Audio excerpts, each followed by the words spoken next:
അർജുനെ കണ്ടെത്താനായി പല മാർഗങ്ങൾ ആവിഷ്കരിക്കുകയാണ്. ബൂം എക്സ്കവേറ്റർ അടക്കമാണ് ഏറ്റവും ഒടുവിലായി ഇവിടെ എത്തി തിരച്ചിൽ വേഗത്തിലാക്കാനായി സഹായിച്ചത്. എന്നാൽ അതിനുശേഷം അർജുൻ്റെ ട്രക്കിനരികിലേക്ക് എത്തുന്നതിൽ നദിയിലെ വെള്ളത്തിൻ്റെ ഒഴുക്ക് വലിയ തടസ്സമായി നിൽക്കുന്നുണ്ട്.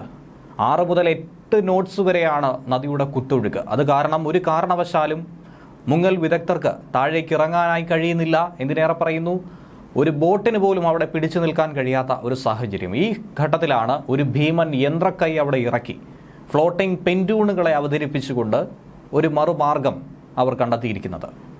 കൂടുതൽ സംവിധാനങ്ങൾ ഷിരൂരിൽ എത്തിക്കാനുള്ള നീക്കങ്ങളിലേക്ക് കടന്നിരിക്കുകയാണ് സൈന്യം.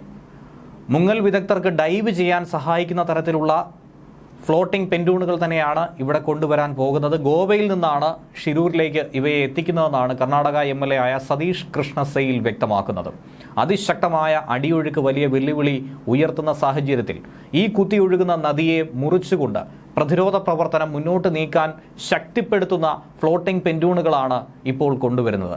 ഇത് കൂടുതൽ സഹായിക്കുമെന്നാണ് കരുതുന്നത്. പൊങ്ങിക്കിടക്കുന്ന ചങ്ങാടം പോലുള്ള ഭാരമുള്ള പ്രതലം തന്നെയാണ് ഇവ. ഒപ്പം ഇവയിൽ 2 രീതിയിൽ മാർഗങ്ങളുണ്ട്. ഒന്ന്, ഇവ അവിടെ ഉറപ്പിച്ച് ചങ്ങാടം പോലെ കെട്ടി നിർത്തി അതിൽ നിന്നും മുങ്ങൽ വിദഗ്ധർക്ക് താഴേക്ക് ഇറങ്ങാൻ സാധിക്കും. മറ്റൊരു മാർഗമെന്ന് പറയുന്നത്, ഇനി കൂടുതൽ ചെളിയോ മറ്റോ ഉണ്ടെങ്കിൽ പോലും ചെറിയ രീതിയിൽ എക്സ്കവേറ്റർ അടക്കം ഇതിൽ ഘടിപ്പിച്ച് ചെളി വാരി മാറ്റാനായി കഴിയുന്ന രീതിയിൽ, നമ്മുടെ നദീതടങ്ങളിലൊക്കെ തന്നെ ചെളി വാരി മാറ്റാനായി ഇത്തരത്തിൽ ചങ്ങാടങ്ങൾ കെട്ടി നിർത്തി അതിന് മുകളിൽ ഹിറ്റാച്ചിയും മറ്റുമൊക്കെ JCBയും മറ്റുമൊക്കെ ഘടിപ്പിക്കുന്ന ഒരു കാഴ്ച ഏവരും കണ്ടിട്ടുണ്ട്. അതുപോലുള്ള ഒരു നീക്കം തന്നെയാണ് ഇവിടെയും ആവിഷ്കരിക്കുന്നത്. ട്രക്ക് നിലവിലുണ്ട് എന്ന സിഗ്നൽ കിട്ടിയിട്ടുള്ള ഭാഗങ്ങളിലാണ് ഈ സംവിധാനം എത്തിച്ച് മുങ്ങൽ വിദഗ്ധർ അവിടെ നിന്നും ആഴത്തിലേക്ക് ഇറങ്ങാനായി ഒരുങ്ങുന്നത്. പക്ഷേ എന്നിരുന്നാലും വലിയ തോതിലുള്ള കുത്തൊഴുക്കുണ്ടെങ്കിൽ അതും വെല്ലുവിളിയായി തന്നെ മാറുമെന്നതാണ് മനസ്സിലാക്കേണ്ടത്. ഇന്ന് ഓറഞ്ച് അലർട്ട് പ്രഖ്യാപിച്ചിട്ടുണ്ടായിരുന്നു. അതിശക്തമായ മഴ തന്നെയാണ് കുറച്ച് ദിവസമായി ഷിരൂരിൽ ഇങ്ങനെ പെയ്തിറങ്ങുന്നത്. ഇങ്ങനെ മഴ കൂടുന്നതനുസരിച്ച് പുഴയുടെ അടിയൊഴുക്ക് കൂടി ശക്തിപ്പെടുകയാണ് ചെയ്യുന്നത്. ഇതാണ് സ്കൂബ ഡൈവേഴ്സിന് വലിയ വെല്ലുവിളിയായി മാറുന്നത്. അവർക്ക് സാധാരണഗതിയിൽ ഇറങ്ങാവുന്നതിൻ്റെ 3 ഇരട്ടിയിലധികം കുത്തൊഴുക്കാണ് ഇപ്പോഴുള്ളത്. അതുകൊണ്ടാണ് ഇങ്ങനെ ഒരു അവസ്ഥ ഉണ്ടായിരിക്കുന്നത്. ട്രക്കിൻ്റെ കിടപ്പ് നേരെയാണോ ചരിഞ്ഞിട്ടാണോ എന്നൊക്കെ കണ്ടെത്തേണ്ടതായിട്ടുള്ള ഒരു സാഹചര്യമുണ്ട്. നേരത്തെ ലഭിച്ചിരിക്കുന്ന സൂചനകൾ അനുസരിച്ച് ട്രക്ക് തലകീഴായി കിടക്കാമെന്നാണ് കരുതുന്നത്. നദിക്ക് 18 മുതൽ 20 അടി വരെയാണ് ആഴമുള്ളത്. ഇനി ലോറി എത്രത്തോളം അടിത്തട്ടിലാണ് നദിയിൽ സ്ഥിതി ചെയ്യുന്നത് എന്നുകൂടി മനസ്സിലാക്കാൻ ഇനിയും കൂടുതൽ പരിശോധനകൾ നടത്തേണ്ടി വരും. അർജുന് വേണ്ടിയുള്ള തിരച്ചിലിൽ സിഗ്നൽ ഉണ്ടെന്ന് ഉറപ്പിച്ച് ആദ്യ ഭാഗത്ത് ഇറങ്ങാൻ തന്നെയാണ് സൈന്യം ആദ്യ പരിഗണന കൂടി നൽകുന്നത്.